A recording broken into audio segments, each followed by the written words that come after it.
In this video, I'm going to show you how to create and use indicator templates in GoCharting. So the first thing you want to do, once you're in one of your charts on GoCharting.com, you want to first go ahead and go to the very top right where it says widgets over here, so the three dots icon, and over here, make sure you have two things enabled. So first indicators, and then the second one, templates.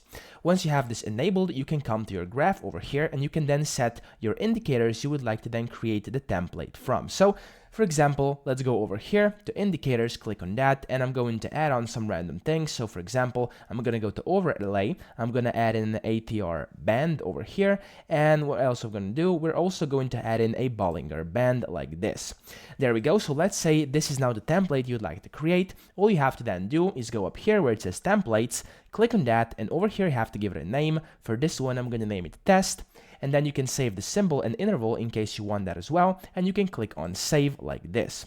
As you can see, it now got added to your template list over here, and whenever you can basically just make it preferred so you can hard it, or you can delete it if you don't like it anymore.